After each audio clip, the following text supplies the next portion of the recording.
let's start with this. A lot of people that are saving for retirement, as well as their advisors, they like to compare how those investments did against the S&P 500. Is this a good idea? What advice do you give to investors, to measure performance to see if their portfolio is underperforming? Performance is, I think, an extremely important topic. In fact, there's going to be 5 ways that we're going to talk to you about how to measure your performance. And if you're feeling like your portfolio is underperforming, those 5 powerful ways are going to be information that you really need to kind of get control of what's happening in this market. So last year, if we look at 2024, we had a pretty successful year overall in the equities markets. And boy, how did things change in a big hurry here with the tariff wars that we have? And literally trillions of dollars just wiped out. And one of the things that I say is if you utilize some of the technology tools that are out there today, it is a way to make you more of an informed investor to make better educated decisions. If you want to find out if your portfolio is underperforming and you have saved up a retirement of $250,000 or more, make sure you get a hold of our office. You can click on the link below, see in our descriptions, and schedule a time for the Retirement Team Action Plan, because we'll give you an independent portfolio analysis. And within that independent portfolio analysis, what it's going to do is it's going to show you exactly what your risk level is. It's going to measure that from 0 to 100. So if you're feeling a little bit concerned about the market right now, the first thing is what level of risk are you taking in this example, Chris, compared to the S&P 500 index? So if you're trying to get market level returns, are you taking market level risk? The other thing that I love about the software and doing the independent portfolio analysis is it gives us the ability to show, like, when the markets go up, how much of the good are you capturing in the good times? And more importantly, when things are bad, like here recently, how much of the negatives are you avoiding? It's called your upside-downside capture ratio. And if you don't know what that number is, it's something powerful to know when you're thinking about performance. The other thing that I like about the software is it gives you a GPA score. And with the GPA score, we're thinking of the grades that kids get in, high school and college. Mm-hmm. And ultimately what you want to do is you want to try to get the highest possible GPA. So the software, what it's going to do is it's going to say, based upon the construction of your portfolio, are you putting your portfolio in a position to try to achieve the highest potential return for the level of risk that you're willing to take? And, when I think about it, what you want to do is if you're at retirement time, make sure that your dollars are working and put together as hard as possible. That way you're trying to get the highest potential return, and that GPA score will do it. So if you're thinking that your portfolio is underperforming and you're looking for powerful ways to find out, what I would say when we're looking at our typical client, they're going to measure success of their performance based upon a couple factors. Number one, security. Number two, they want to look for growth. They want to have reliability. They want to have an investment plan that they understand. Those would be the key characteristics. And, if that feels like you, and if you feel like maybe your current plan isn't measuring up, here are those 5 ways to determine the performance success and ways that you can set up some metrics to look at your portfolio. Number one, you can look at total return. So at the end of the year, a lot of people got their end of the year statement that they had in 2024. And most of the time on your 401k or your investment account, it's going to tell you your performance this year was X, right? Whatever that percentage was.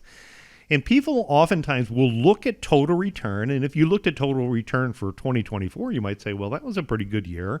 You just kind of put the statement aside and forget about it. What I want you to do, though, in this performance exercise is I want you to take it a step further, because we're not in 2024 anymore. We're in 2025. And I think an important exercise to take a look at is when you look at the beginning of the year, say January 1st, when you factor in total return, ask yourself this question: is my portfolio starting off in the green or in the positive? So total return, you can break it down into growth plus income minus fees and expenses equal total return. Now, inside of that, there's a couple of controllable items. So, Chris, can I control what happens on Wall Street?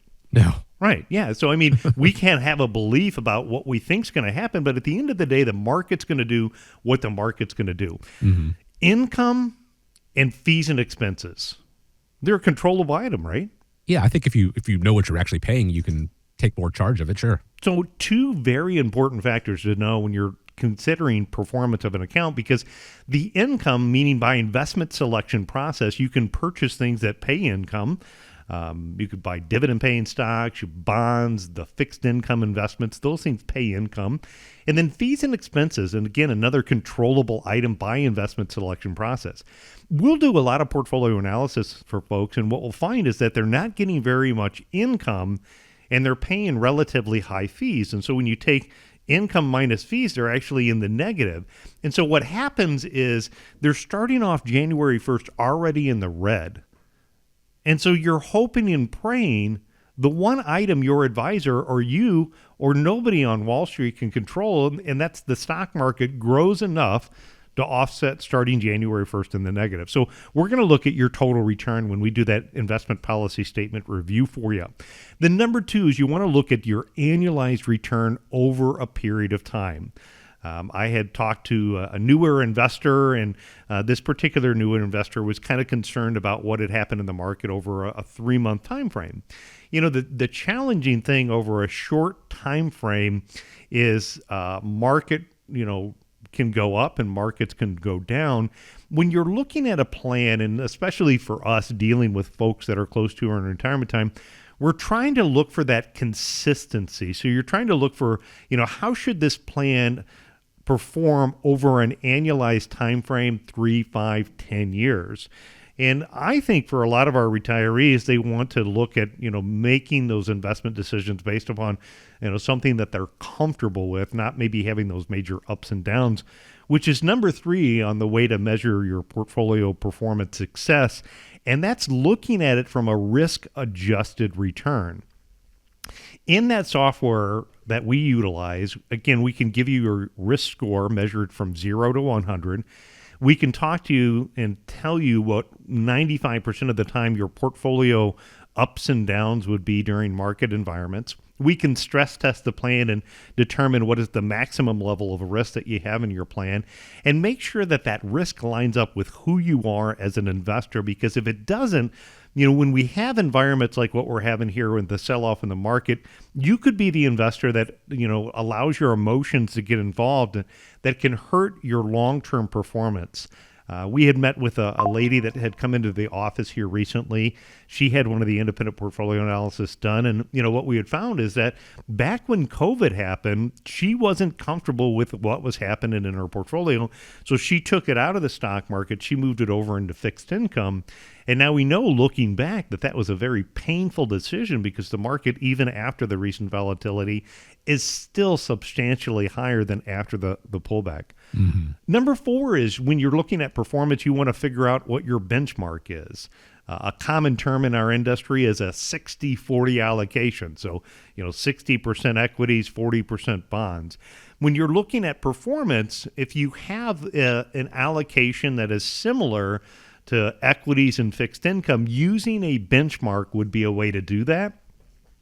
And the 5th way to look at it is to look at kind of what is the income generated. We believe that pretty much all roads lead to income for retirees. So if you have predictable income and you get that consistency, the short term of the market just becomes noise.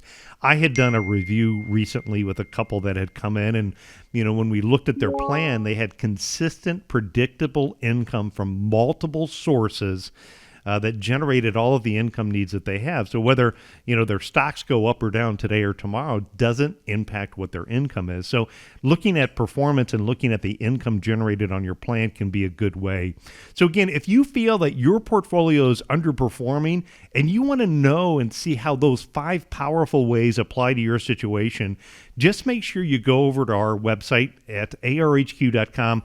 Click on that retirement team action plan. We'll provide you our independent portfolio analysis so you know your risk score and your GPA score to know how to not only survive in this crazy market environment that we're in, but be in a position to catapult and thrive with some of the opportunities come about. Here's the thing, and I think a lot of people don't want to talk about it so much, but volatility is always going to be a factor in retirement over the course of the next 20, 30 years. Control what you can control. As we said, it's not necessarily the markets, but how your accounts, your plan is set up to respond to that. That independent portfolio analysis is a great way to get started controlling what you can control. ARHQ.com is the website, like Nolan said. Set up a time, speak with them there, or give a call, 419-794-3030.